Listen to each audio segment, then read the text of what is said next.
Hello! Samahan niyo ako magtimpla ng Milky Mango. Ayan.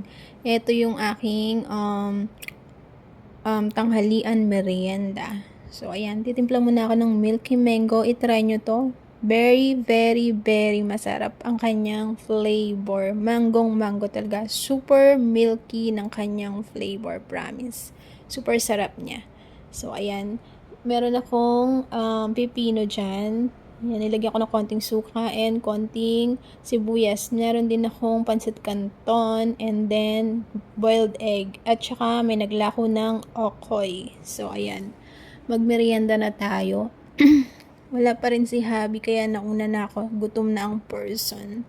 So, kung gusto nyong itry ang Milky Mango, ilalagay ko yung basket niyan, mag-check out kayo. Or di kaya, mag-comment kayo sa comment section para mailagay ko yung link. So, ayan, kain na tayo.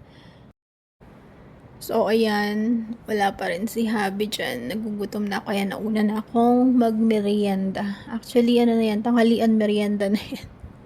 Medyo malilate daw siya ng uwi, kaya ayan.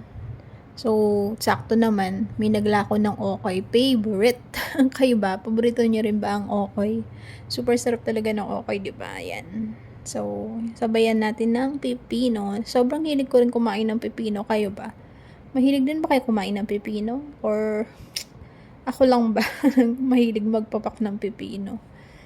Yan. Hinaluan ko na rin ng pancit canton and then boiled egg. Nag-crave kasi ako ng canton. So, sabi ko, yan na lang yung kakainin ko for today. Yan. Yummy. Ayan. Napapasarap na nga yung kain ko sa mga sandaling yan. Yee! Grabe. Cravings. Ang tagal ko na nag-crave ng okoy. At ayan na nga, biglang dumating si Habi, naabutan akong kumakain. So ayan, inaya ko na rin siyang magmerienda since ayaw niyang kumain ng kanin. Ayan, may dala siyang adobong paa. Ayan, fried chicken. So ayan na lang, lalantakan namin ngayon. Adobong pan, fried chicken. O, diba? Biglang dumayo yung kakainin ko tuloy. So, ayan, pinagtimpla ko na rin siya ng Milky Mango. Ayan.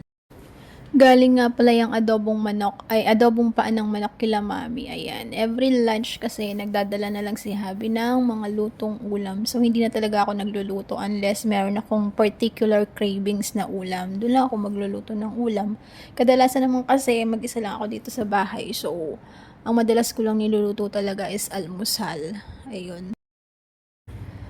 Ayan, since paborito ko itong mga nasa lamesa, lalong napasarap tuloy yung kain ko, di bali, okay lang naman yan. Wala namang rice na included. So, yan, magpapak na lang ng mga pika-pika na yan. So, ayan, dalawa na kami ni Habi na kumakain. Nga pala, balik tayo sa Milky Mango. Mag-try kayo ng Milky Mango na to.